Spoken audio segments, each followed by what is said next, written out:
Friday afternoon. It's just qualifying. They would push that car out of the garage, and the crowd would roar for qualifying. 8 laps to go, stage 2. What if you could have shades like these for a fraction? Well, and I think this brings up the topic, which is if you are Austin Hill and Jesse Love, find your ECR fellow powered cars. You're going to have to work really hard today if you want to do what you've done in the past, because it's obvious they do not quite have the same pace that some of these Hendrick powered cars have. Jesse Love started on the pole, up for Dash for Cash, 23rd right now. We'll regroup here. We'll be all right. There's just some dice up. Whoa, what happened? Might not be as bad. Check that, huh? Everybody's as a driver, you know, right? Like he's like, listen, it's never been this way for me since I've been in this 2-car Richard Childress racing. He's always had one of the quickest cars, and now, well, Jesse's getting experience with the rest of us that experience the tracks before and not always having the best car. But you know, it's the way racing works. You don't always get to be in that position, and I'm with you, Parker. I don't even know that the ECR group getting together is going to make a difference. Well, they're going to have to try something.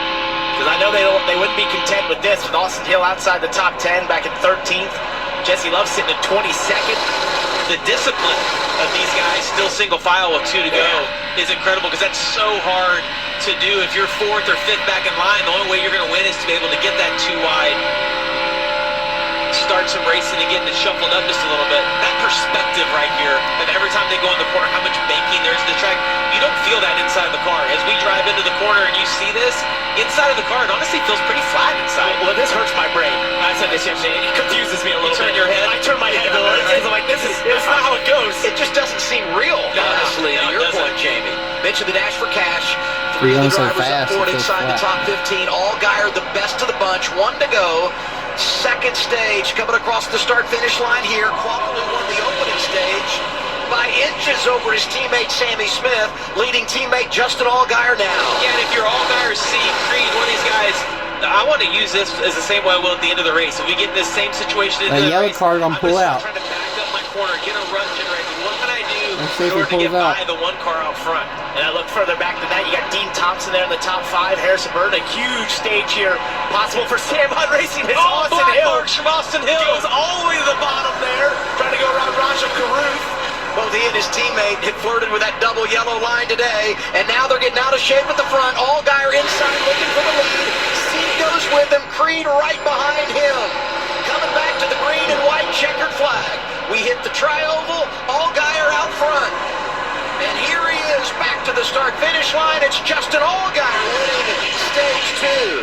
A junior motorsports sweep. When you talk about the stages today, Waffle got shuffled out. Seek was second, Creed third, Thompson and Retzloff getting good stage points. Missed out on stage Gator Boy. This season That's like his Gator time. But he's back on top. Allgaier in command at Talladega.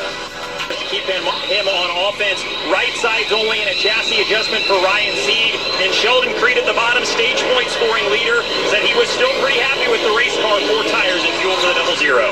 We get the race off Progressive Pit Road, and it's plus 12 here for Sieg, who jumps out there. Williams Walnuts, rather, jumps in front of Creed and Sieg, and we'll reset the running order when we come back to Talladega.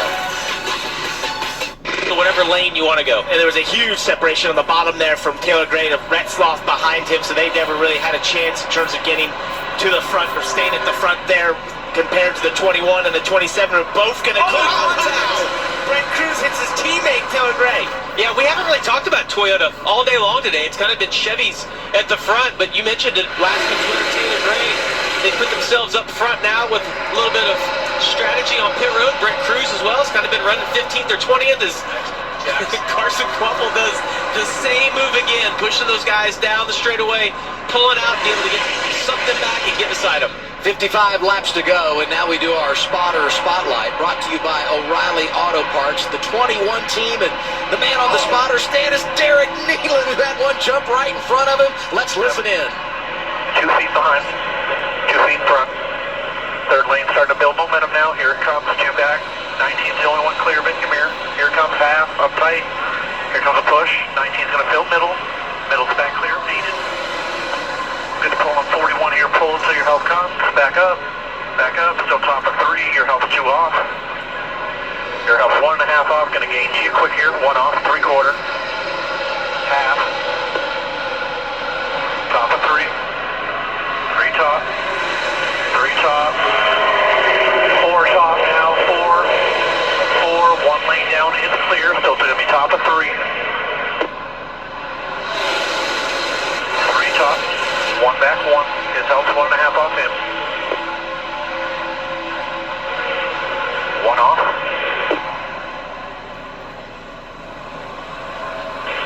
3/4 off, still 3 top.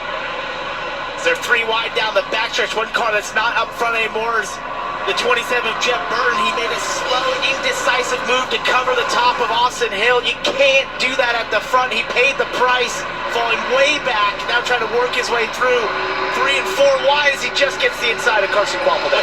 One thing I love about hearing Derek Nealon right there talk, though, is the tone of his voice and how calm he was. The spotter can get you fired up or bring you down, and I like how it's just very level-headed. He's just talking to him like he's a friend sitting next to him. How about Brent Cruz, second place in that 19? Had never seen Talladega in the grab prior to today. He just continues to check every box. Back-to-back top 5s. No practice last week at Kansas. He finishes in the top 5 there and getting it done in the draft today, pushing around his teammate Taylor Gray. And last week he was racing against Larson, or 2 weeks ago, Zilich and Larson for the win at Bristol. Last week you mentioned he'd never been to a 1.5 miles, was incredible there. Now never been to a super speedway. Up at the front, this kid is such a fast learner, and it's just, he never ceases to surprise and amaze in what he's able to pick up and how quickly he's able to do it. And guys, we talk